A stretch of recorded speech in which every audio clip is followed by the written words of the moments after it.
आज प्रियंका गांधी ने वायनाड के लोगों के लिए ऐसा क्या कहा है, देखिए और सुनिए।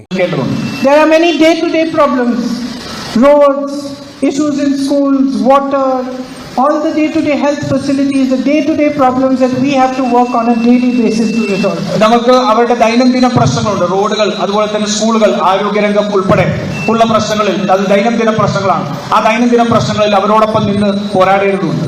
Health services, especially in tribal areas. ഈ ഗോത്രവർഗ മേഖലയിൽ, ആദിവാസി മേഖലയിലുള്ള ആരോഗ്യ സംവിധാനങ്ങൾ ഏറ്റവും പ്രധാനപ്പെട്ടതാണ്.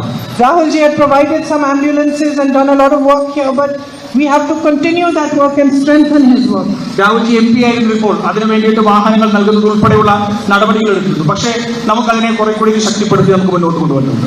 You spoke about the medical college. It is a big issue, another one that we are going to fight for and continue to fight for. Some small steps of progress are being made slowly. We need to push and pressurize the government so that pace improves, so that these developments take place faster. ഇവിടെ Mananthavady medical കോളേജിനെ സംബന്ധിച്ച് സൂചിപ്പിക്കുകയുണ്ടായി. അത് സംബന്ധിച്ച് നമുക്ക് കുറേയധികം മുന്നോട്ട് പോകേണ്ടതായിട്ടുണ്ട്. നമ്മൾ ചെറിയ ഇതോടുകൂടി നമ്മൾ മുന്നോട്ട് പോകുന്നു, പക്ഷെ അതിന്റെ വേഗത വർദ്ധിപ്പിക്കേണ്ടതുണ്ട്. അതിനുള്ള പ്രവർത്തനങ്ങൾ നമുക്ക് മുന്നോട്ട് കൊണ്ടുപോകണം.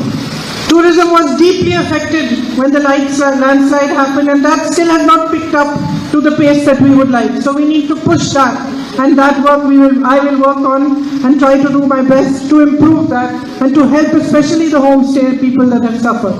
ചൂരൽമല ദുരന്തമുണ്ടായതിനു ശേഷം ടൂറിസം മേഖല കാര്യമായിട്ടുള്ള പ്രശ്നത്തിലാണ്. ആ മേഖലയെ നമുക്ക് മുന്നോട്ട് തിരിച്ചു കൊണ്ടുവരാൻ വേണ്ടി പ്രവർത്തിക്കേണ്ടത്. ഞാൻ ഉറപ്പു നൽകുന്നു, അതിനു വേണ്ടിയിട്ടുള്ള പ്രവർത്തനങ്ങളിൽ ഞാൻ സജീവമായി ഇടപെടും. നമ്മുടെ ഹോം സ്റ്റേകൾ ഉൾപ്പെടെ വയനാടിന്റെ ടൂറിസം രംഗത്തേക്ക് തിരിച്ചു കൊണ്ടുവരുന്നതിനുള്ള പ്രവർത്തനങ്ങൾ നമുക്ക് ഏറ്റെടുക്കണം. The night traffic ban is another very complex and difficult issue.